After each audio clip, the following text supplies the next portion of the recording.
Right, the recording has started. All right, good evening, everybody. My name is Alvy Jackson. I will be moderating for tonight's session for the online coaching with business coach Margaret Jackson. Margaret Jackson is a respected Bay Area leader, small business radio personality, small business magazine publisher, and the Alameda County Small Business Development Center's former director. Margaret is a highly experienced and skilled marketing communications professional, public relations advisor, strategist, and adept in small business development coaching and consulting. She was named as one of the 100 Silicon Valley Women of Influence in 2020. Without further ado, may I introduce you to Margaret Jackson? Thank you.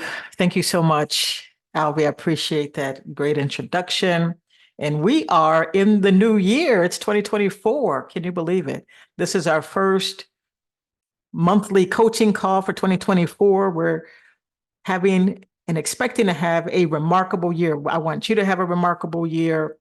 And we're going to talk about how you can continue, and you should be committing to your business 2024. And I'm going to talk about that in just a moment. But welcome into the new year. I'm very excited about being here today. Thank you, Alvy. It's Alvy's birthday, so happy birthday to you, Alvy. Thank you. Being here tonight. And so we are wanting to make sure that we celebrate you in that. I think what I'm going to do is I'm going to put on a timer. Let's put on a timer, just kind of keep me on task here. And we're going to change that to, let's say, 40 minutes.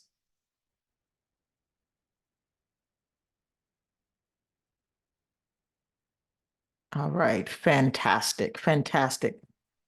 So tonight, I'm not going to show you any slides or do some sort of just talking head to flip through things for you to kind of mindlessly, listen. I want you to really pay attention to what I have to say tonight in terms of commitment to your business 2024.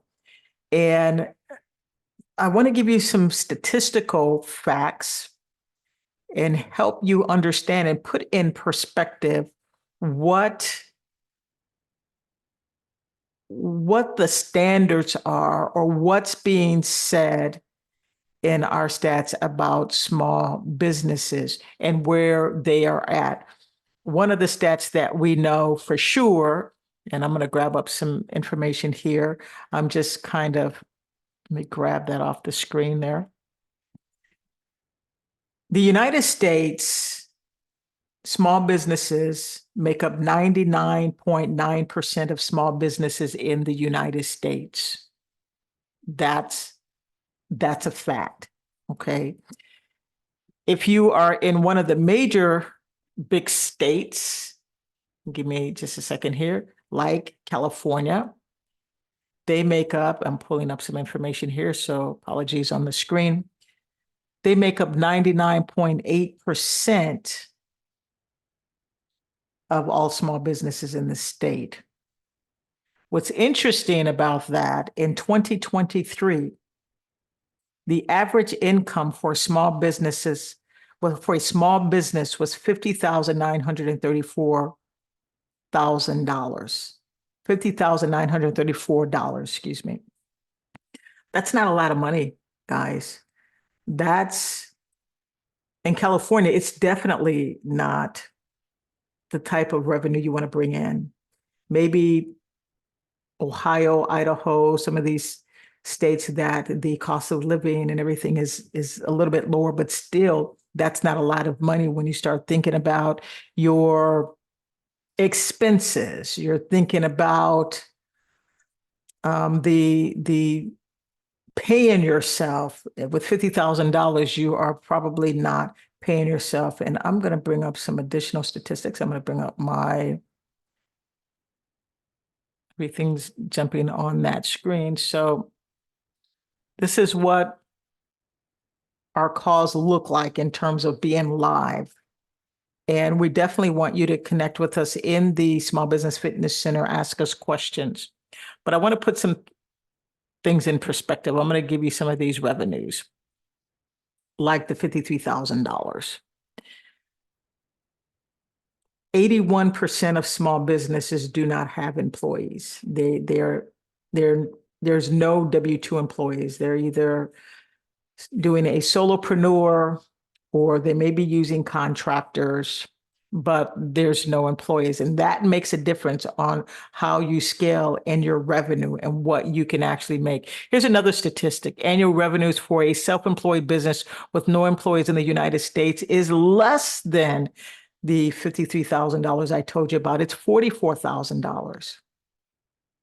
And I want you to think about what kind of business do you really want to be when you go into business for yourself. And I'll ask Albie this question. Albie, you have a small business, is that correct? That is correct. How much revenue do you want your business to make? Now, you're a new small business. You're what I call an aspiring small business. And so that's 0 to 2 years. Hmm. How much annual revenue would you like your business to make? Now, before you answer that question, okay, and this is your birthday, so you are now out of your 20s. You're officially 30 years old. Congratulations on that. Thank And you. so I want you to think like a CEO, a business owner. You want to give yourself a paycheck that allows you to pay your bills, your lifestyle, the lifestyle that you're used to. You have to pay the expenses of the business. The business has its expenses. And I'm working with you on developing your financial model. You've done your idea assessment. You've done your business model canvas. I think you're still kind of working a little bit through that. And so when you think about running your business and creating a sustainable business, you talk about you want to have merch. You want to make sure that you have different ways of taking on projects. So you take on projects from major studios to projects that allows you to get commissioned. So just off the top of your head, how much ballpark would you like your, just starting out, would you like your business to generate per year, say for 2024? Let's just keep it inside this year. What would you like to see your revenue be at the end of 2024? I guess when it comes to just starting out, and right now I'm the only one that's employed in this business officially, I would say like at least like starting out maybe between like 20, at least minimum maybe 10 to 20,000 or so starting out.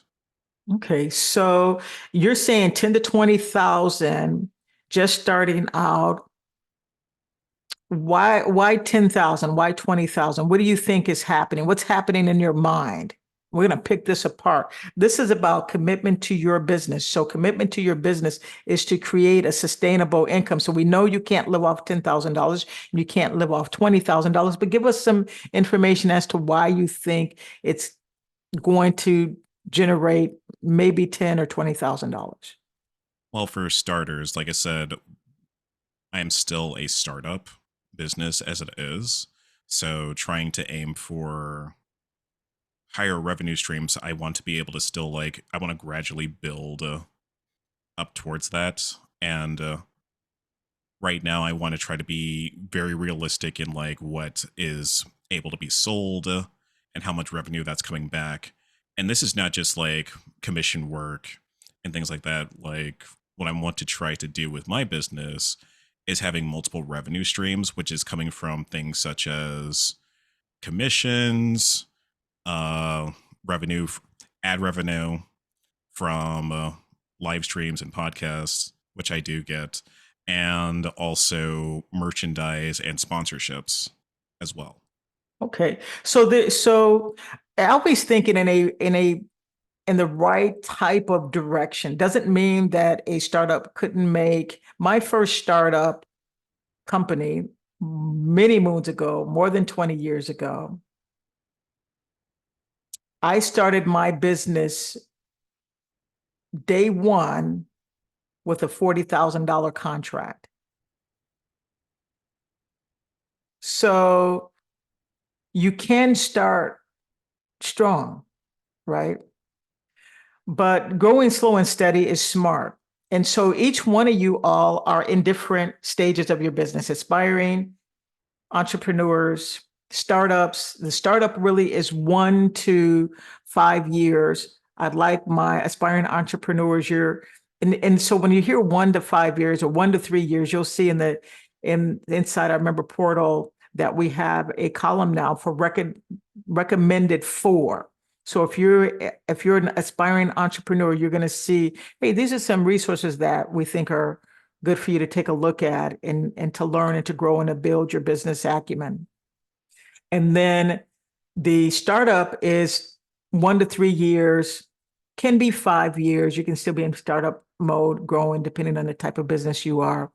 And then for the seasoned business owner, really should be 5+ year, but in our system, in our small business concierge fitness center, will hover around 3+ years or 5+ years for your business. But by 5+ years, you really should be beginning to kind of take off a little bit, really get your footing.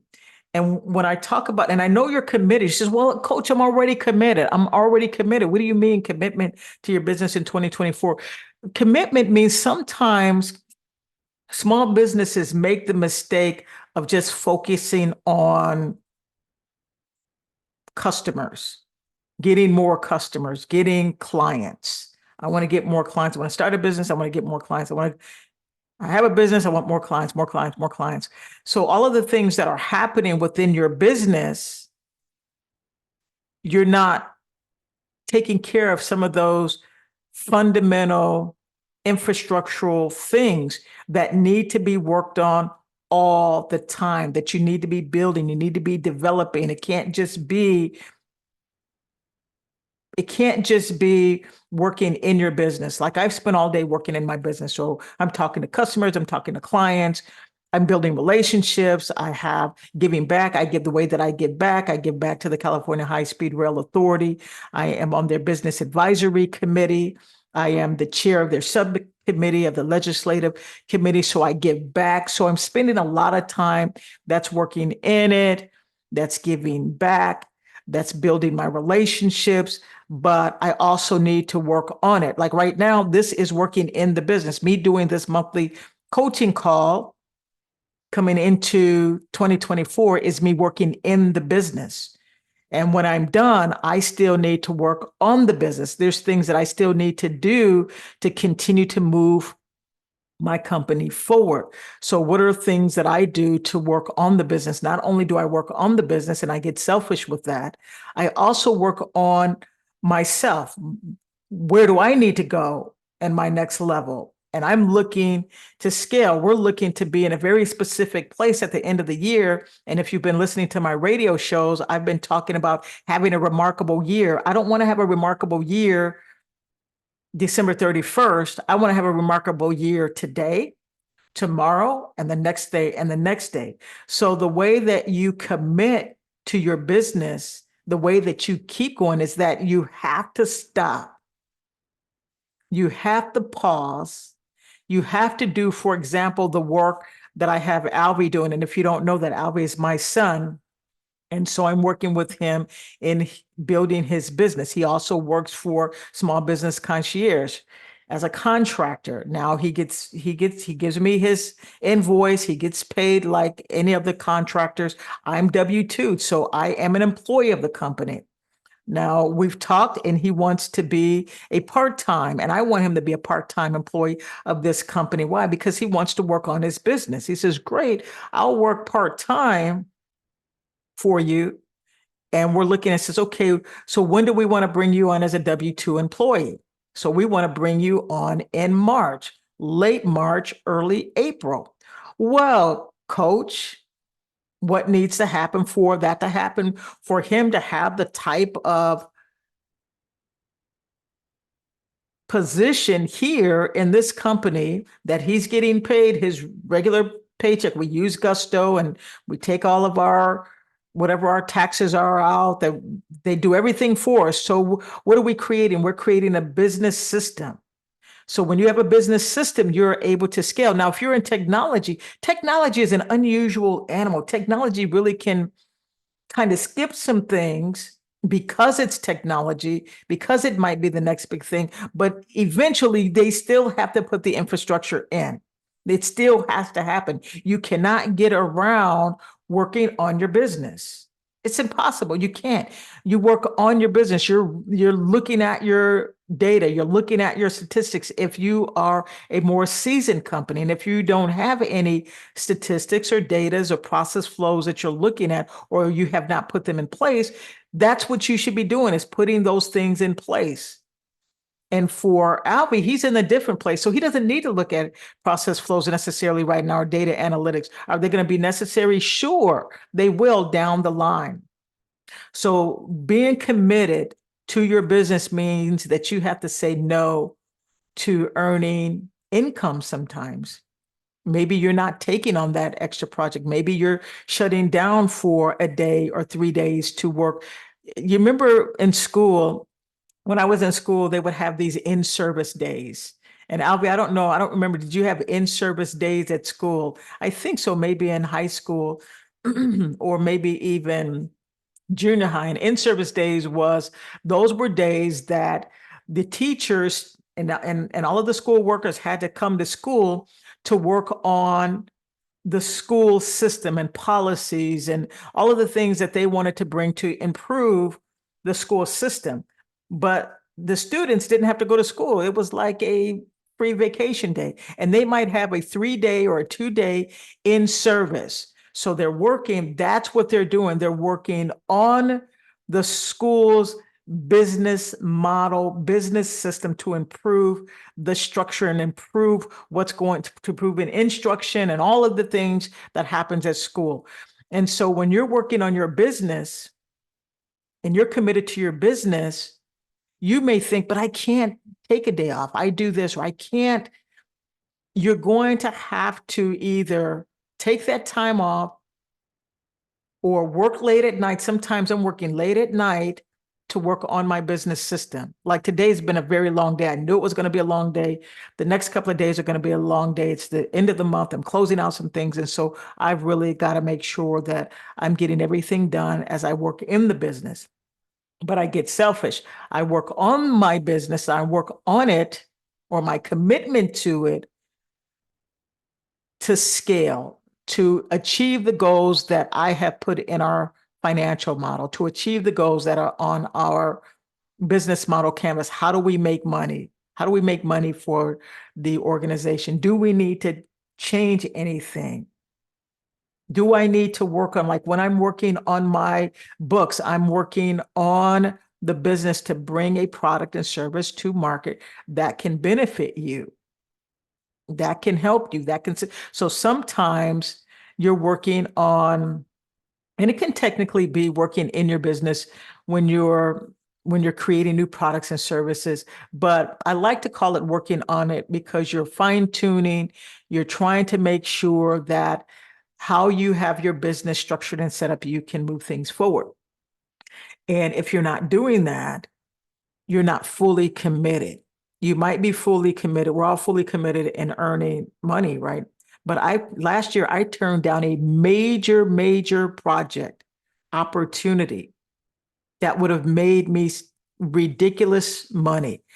The prospect wanted me to help them get grants anywhere from 50 million to $100 million. So for me as a grant writer, that's a lot of money. I'm retained upfront for the hours that I spend. So they would have had to retain me for a significant amount of money.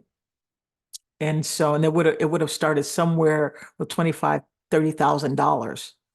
But doing my due diligence, they were not the right fit. As we researched, they were not who they said they were. And so walked away. Why? Because could I have worked with them? Sure. But that would hurt the reputation if anything fell apart on that. So what am I saying? Sometimes you have to say Say no to projects that might look good. Make sure you're doing your due diligence, but make sure you're stepping away just to have your in-service days. You need to have in-service days, and you should have them, especially when you're starting out, more often than not. So in schools, we would have in-service days at least once a year, sometimes twice a year. But for a small business, you need to be practical, and you need to make sure that you're having in-service days as often as necessary. Not so much that you're not breaking even, that you're not doing the things says, well, I don't know if I'm breaking even. Well, that's why you need a financial model. You need to do a break-even analysis so you understand that. These are commitment to your business is building that foundation that you don't have time to work on when you're working with your clients as small business owners. Let me give you some other statistics. When you build a foundation, you know you've done your idea assessment, you've done your business models, how you make money, how a company makes money. You do a business model canvas that articulates that business model. You do your financial model so we can see your startup costs, we can see your expenses, we can see your revenue model and how you're going to not just pay your expenses, but also pay your payroll expenses, because oftentimes you guys don't factor in what you want to pay yourself. And then even if you do that, you're not factoring in your benefits. You want bennies. You want what benefits? Albie wants benefits. You know, he wants to retire. He wants to have medical benefits. He wants to have health benefits, right? And so we've got to factor that in. The average small business across the nation factors about 30% in on their benefits. Now, when you have this foundation, and this is just an example, your business plan is foundational. It is your business model canvas is a cornerstone. Your business model is a cornerstone of your business plan. It should be woven throughout your business plan. Business plans are antiquated. They're not for today. That's just not true. Fortune 1000 companies, Fortune 100 companies are planning all the time. In fact, your business plan is one of many, many plans. And he said, I don't have time. I'm working, I'm working a day job, and I'm trying to do my part-time job here for the business so I can one day leave it. And that's really a great place to be, but you need to spend time, like on your lunch break, do something. Take 15 minutes on your lunch break and do something for your business, right? Work on your business plan. I was working on my business plan yesterday. You're working on your business plan. Your business plan is a live document, so it's going to need updates. You should be updating it at least once a year, maybe twice a year, depending on, like if you're in the tech field, you're probably going to update a little bit more because technology, even while we speak, is changing. Here's a great statistic, and you can listen to my latest show. I did some stats on there as well, and I'm trying to really drill this into you guys as small business owners. You have to think methodical. You have to think systematic in your business. When you go work for Starbucks, there is a system in place. It's a systematic, methodical system in place. You have to think the same way. In fact, if you want to really do kind of a fun little study, and I'm going to give you the statistic in a minute, go to a Starbucks and do an analysis on their process flow. From the time that you walk through the door to the time you get your coffee. Watch them. What are they doing? What is the person that takes your order at the register? What are they doing? What do they do with your order once they take it?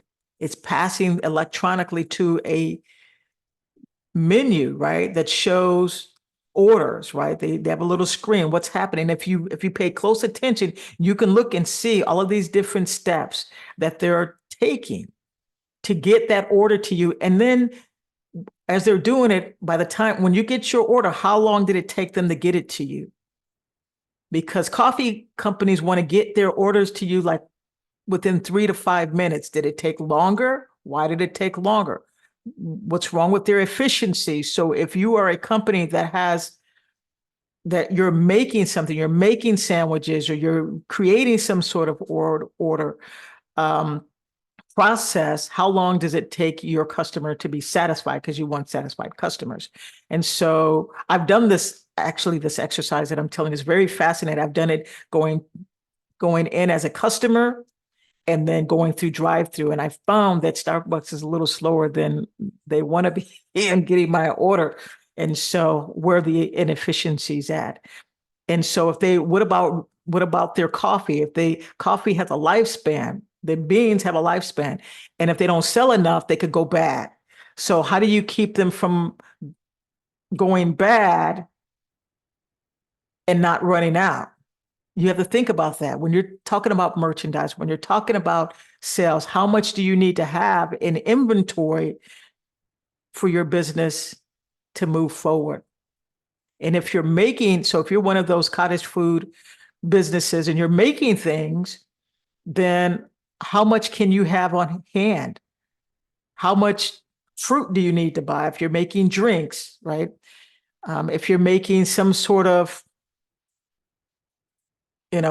chips or something, I'm thinking more like you might be one of these people that make kind of these designer um, pecans and walnuts. You can go to these stores like Trader Joe's and you can get these different versions of Sprouts and get these different versions of walnuts, peanuts, pecans. And so maybe you're doing some of that. How much can you buy?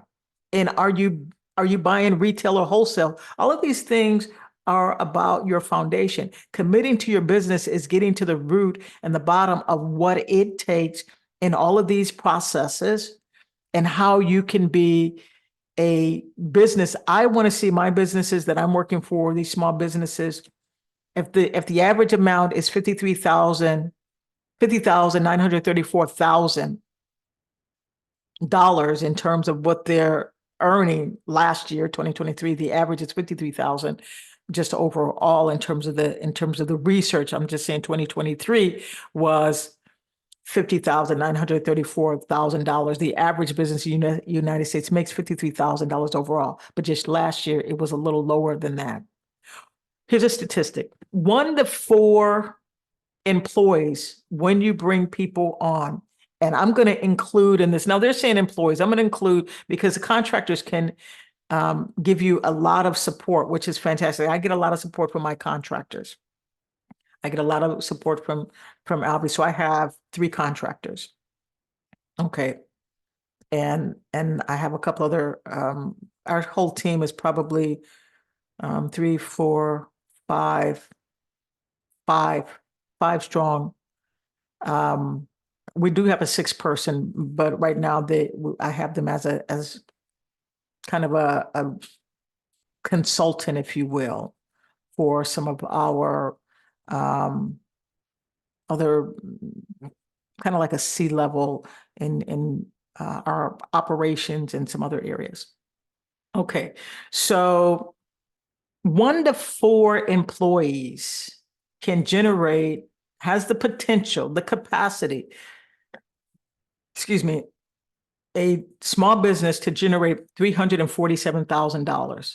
Albie, how would you like to make $347,000 in your business?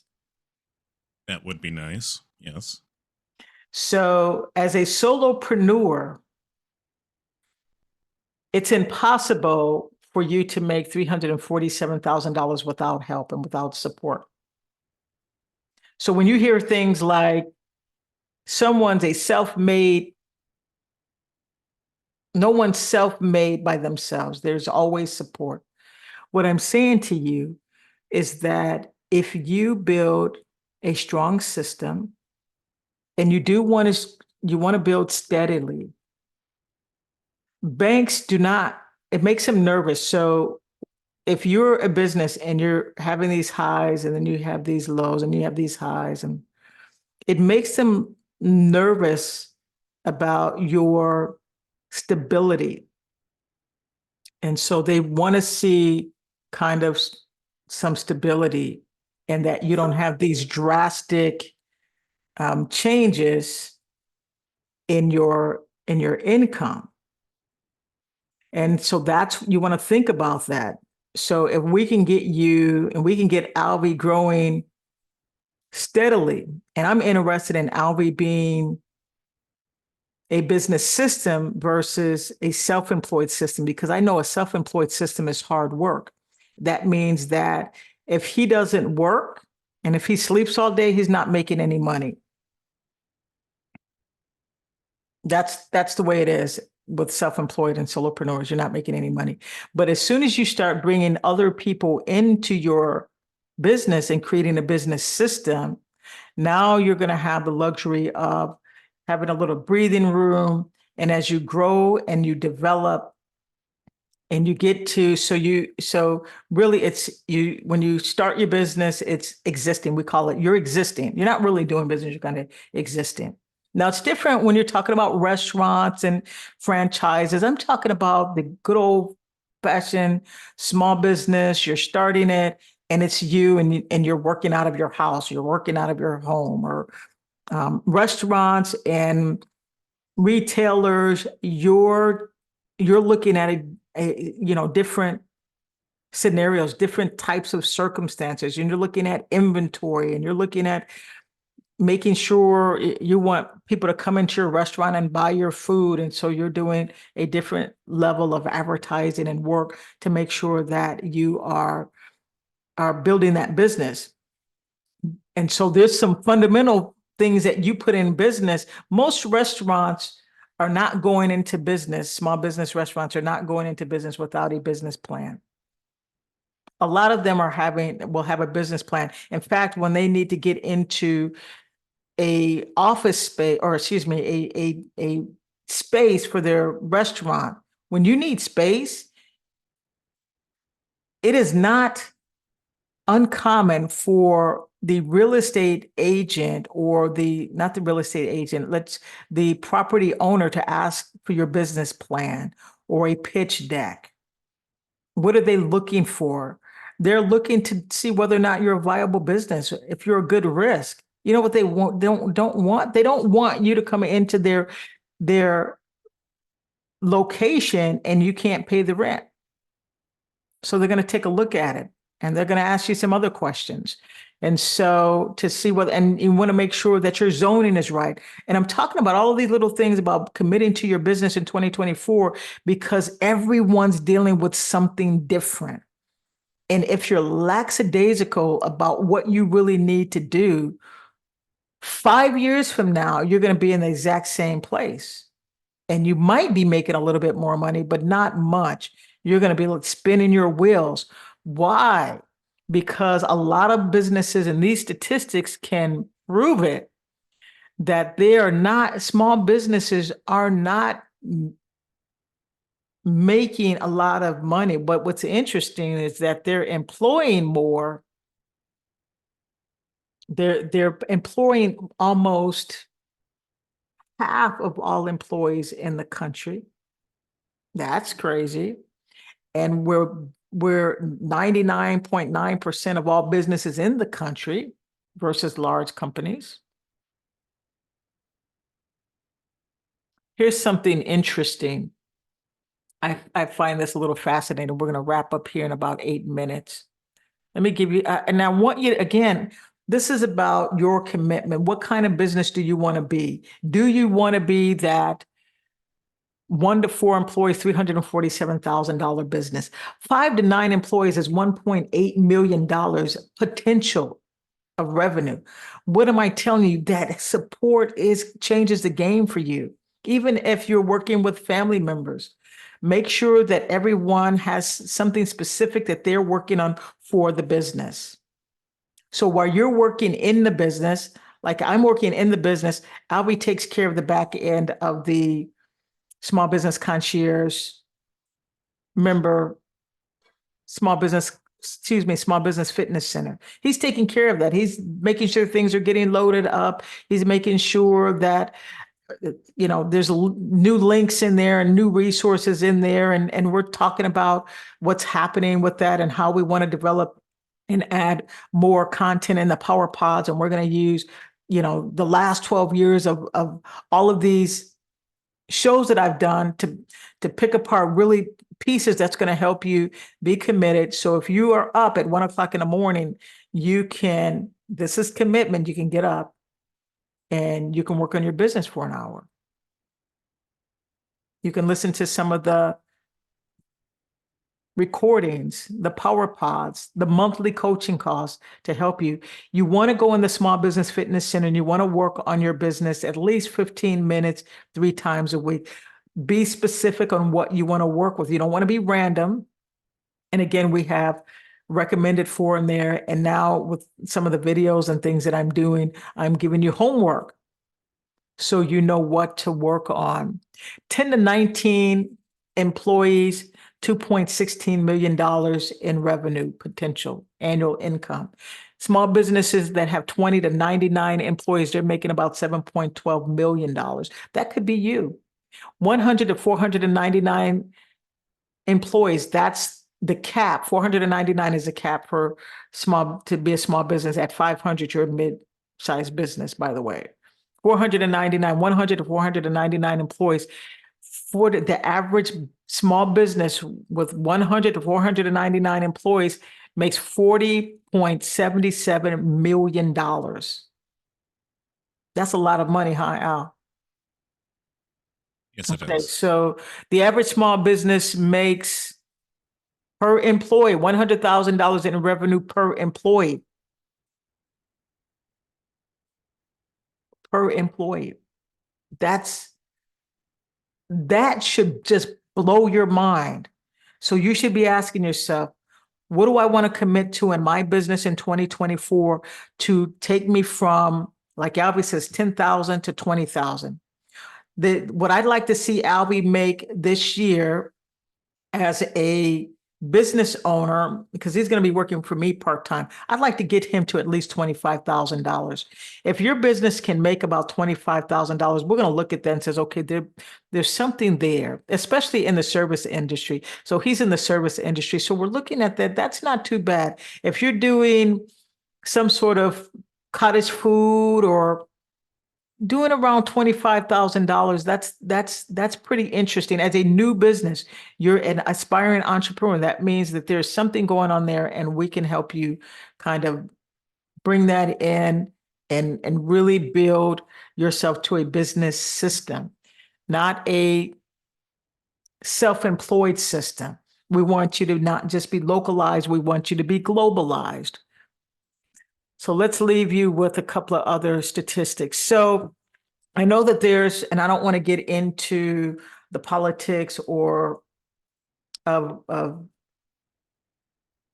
these statistics are based on female average annual revenue, male average annual revenue. And I was sharing this statistic the other day, and the person I was talking to stated that they were non-binary.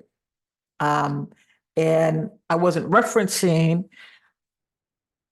their decision on how they wanted to, I guess the best way to say it is how they want to identify themselves. And I explained to them, these are statistics that Coach Jackson didn't come up with.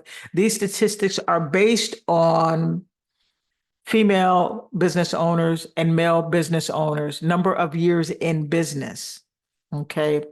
And so, for example, females in business, the annual revenue is about $50,000. The annual revenue for male is about $75,000. And so as they explain this to me, and if you happen to be someone that identifies as non-binary, I identify as being a female woman. That's the way I was born, and that's how I view myself. Now, if you don't, even if I pulled out, and this is what I want to explain, and so if your gender birth female, your gender birth male, if I pull the numbers back and there was actually some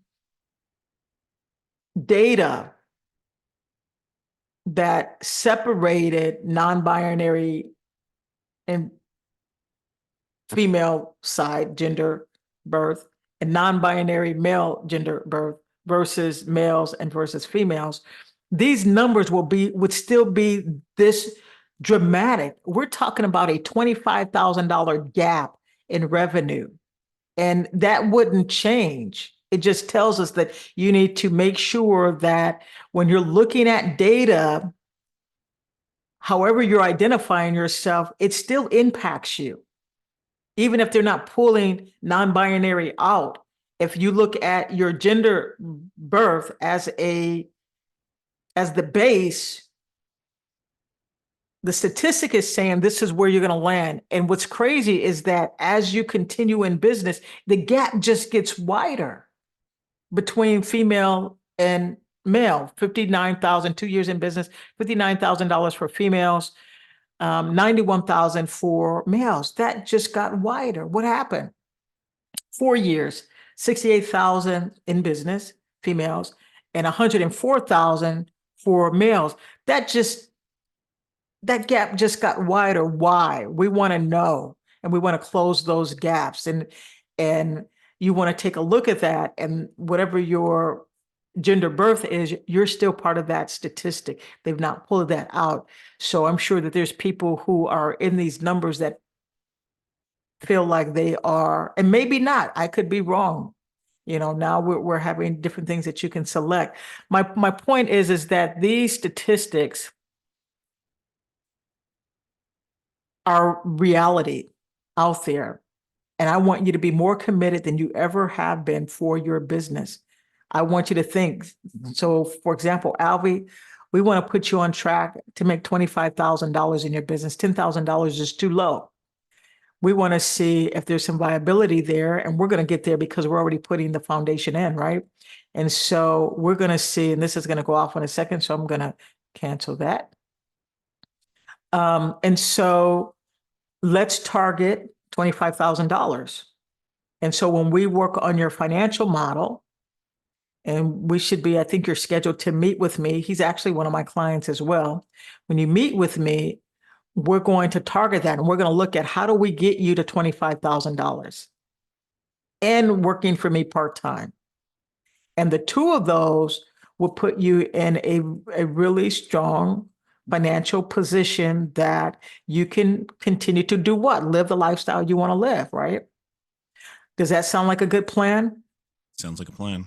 Do you understand that committing to your business is more than just getting new customers? Well, absolutely. What did you get out of this little talk that you found was helpful for you?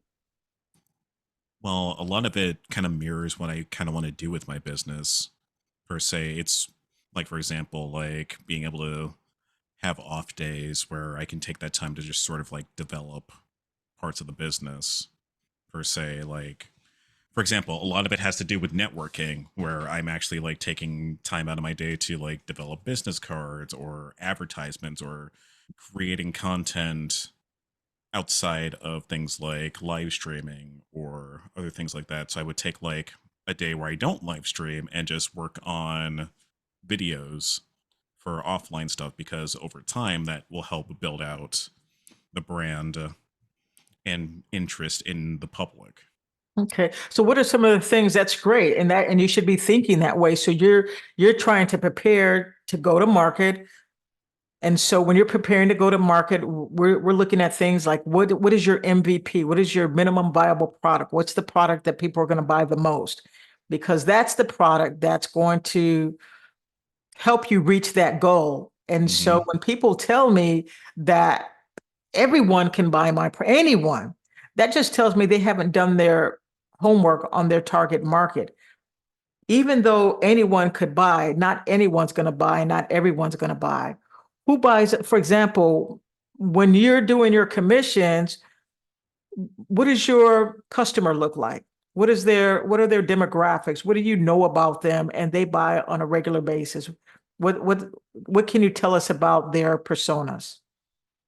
For the most part, my demographic has always been like building up other content creators, per se, because a lot of my generation, the newer generation, really want to get into things like content creation, and that's a new form of industry that is starting to really take off now as a actual serious business.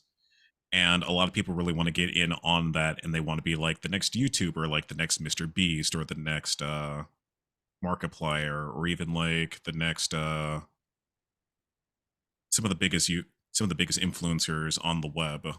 And it's also a very shifting market. So my demographic are people that want to get in that business. And what I do is I don't just provide just artwork alone. I provide predominantly things that will help them market themselves further on, even after they're done with the design. Because what that is basically telling me is that my design is helping them grow as an influencer online, which means if they're satisfied with that, they'll be coming back for me for more projects, which has happened on multiple occasions where I have returning clients. So when you're going after your clients, when you're looking at your clients, you're not looking for baby boomers. No, You're not. my clients are predominantly people that are either in the millennials or the Gen Zs. However, baby boomers are interested in that stuff. I'm more than welcome to it because I don't necessarily discriminate by age, but So that's a very interesting point. So it's not age discrimination. What we're looking for when you're selling, because sometimes as new entrepreneurs, we want to let everyone know that anyone can buy from me, and I don't want to keep anyone from buying from me. So you're always going to have what we call those outliers. And mm-hmm, outliers, you'll have some that'll come along like a baby boomer and says, "Hey, I want you to illustrate something with me. I want to commission you for something because I'm doing a show or I'm a content creator." mm-hmm, But those are outliers in terms of those that are looking for your type of service. So an outlier is not going to be your cash cow. What is a cash cow? The cash cow is the one that is your customer that allows you to pay your bills, that allows your business to be steady. And mm-hmm. so that's who you want to sell to. So it's okay to sell to those that are not in your target audience, but when you're marketing and advertising, you're not going to spend marketing and advertising to baby boomers because you might get one or two per year. Maybe you Exactly. get 10, but the way that you stay in business is getting all of the other guys that's paying all your bills and making sure that your expenses are being paid, right? And Correct. so that's what you have to keep an eye on. So before we wrap up, so you talked about some of the things that you do to work on your business. So you're working on your product, you're working on what your merchandise is going to be, but you're working on something else. So you're working on some of the other stuff that's kind of new to you, like so tell us about working on your idea assessment and your business model canvas. What did you think about all of that? You've done some pretty good work there.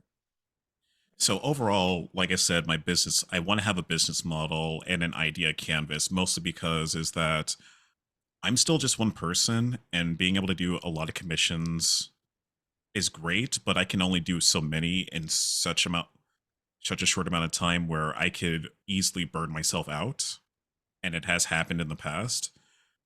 What I'm trying to do is essentially building a, because the idea is I want to not only make income actively, but I also want to make income passively as well. That's where things like merchandise, sponsorships, ad revenue comes into play as other forms of income, because those products there can generate revenue without me having to lift up my pencil, except for maybe making the artwork for the merchandise.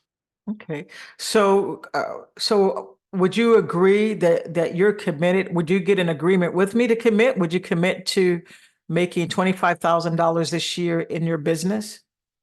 I say I'm committed because like I'm very much, I feel like, because before, like when I got a little bit more serious about this business, like I was, unfortunately I was let go from a previous project with a big studio due to the change in the atmosphere of the economy.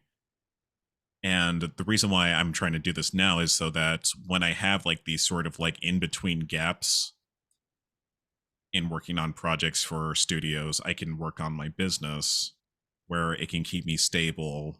And also, it's something that I actually really want to do and I enjoy doing it.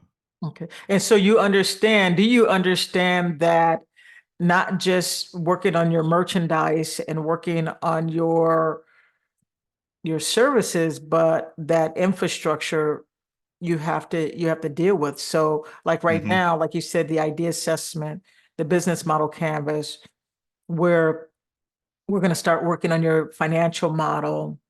And one of the things that we haven't talked about is that we're going to do a break-even analysis. And the break-even analysis is going to tell us exactly how much you need to make to break even. That includes paying yourself. And these sort of things are important for you to make smart business decisions. And commitment to your business has to also be committed to doing the administrative grunt work or the operational things that happens in the business that you actually have to see. So like your business model, yes, it's how a company makes money. We articulate that on a business model canvas, but you can see these are my partners. It's a 9 panel sheet that you break down. These are my partners. These are my customer personas. These are my revenues. This is my costs. These are my value propositions that my customers get. But all of this and more goes into, so let's say 5 years from now, 5 years from now, how much would you like your company to be making in revenue? 5 years from now, if things go as intended and I'm fully committed to this, I'm hoping to make at least like around between the levels of 60 to 80,000, but also probably even higher if I plan on growing my infrastructure. Because eventually I don't want it just me working on the business. I'll probably down the line hire maybe a manager to help manage some of the infrastructure. I'll definitely be hiring down the line an editor for producing content for me. And Things. so okay, Mhm. I'm going to step in right there. So one of the things he said 60 to 80,000. And for me, I'm thinking, I was already thinking 160,000.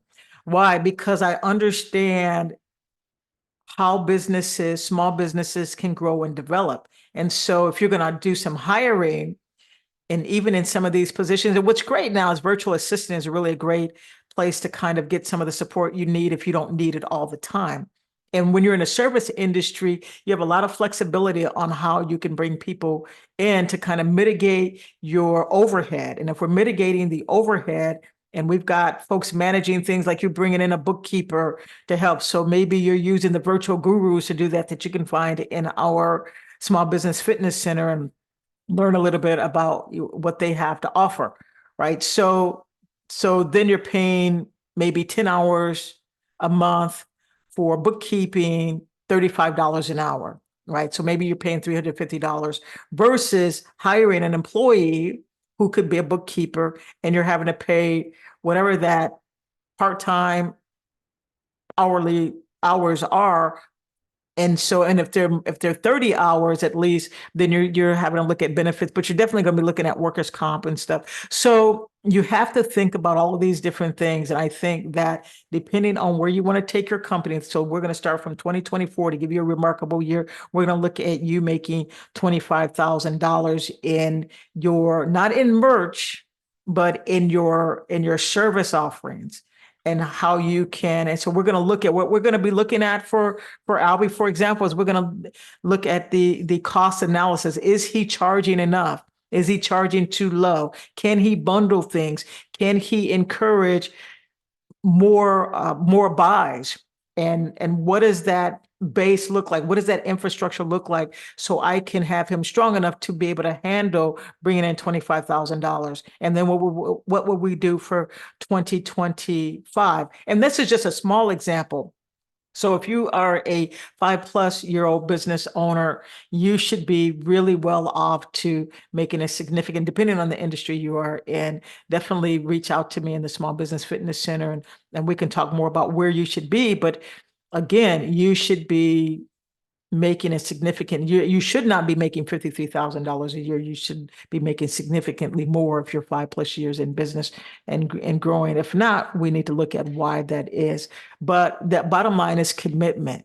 Decide on what you want to do this year and start taking the steps towards that, to include, you must, I cannot overemphasize it. You must make sure that you are doing the work that you don't want to do, the infrastructure, the things that you haven't wanted to do. And I've seen businesses that have been business for 20 years and they don't have an infrastructure in.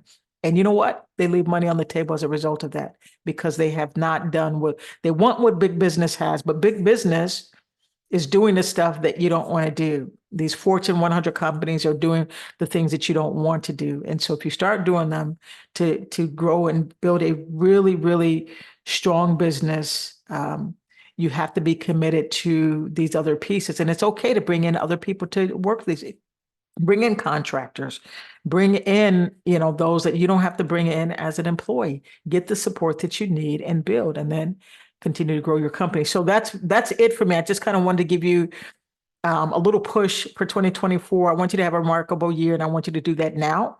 Instead of why wait till the end of the year to have a remarkable business. I'm Margaret Jackson, radio show personality for AM 1220 KDOW and founder and CEO of the Small Business Concierge Communications and Digital Media. So go out, have a fantastic year, connect, do your work in the Small Business Fitness Center. It's a gym. It is a business gym for you to work out your business, to work out things that you should be thinking about that you're not thinking about. And if you don't want to do it, then in 5 years or less, you're probably going to be out of business. Most businesses, 1 in 5 businesses fail the first year. I don't want you to be that business. Get serious about what you're doing and let us help you grow your business system. Have a great day. Have a great evening. And I will see you next month. And so we can stop recording.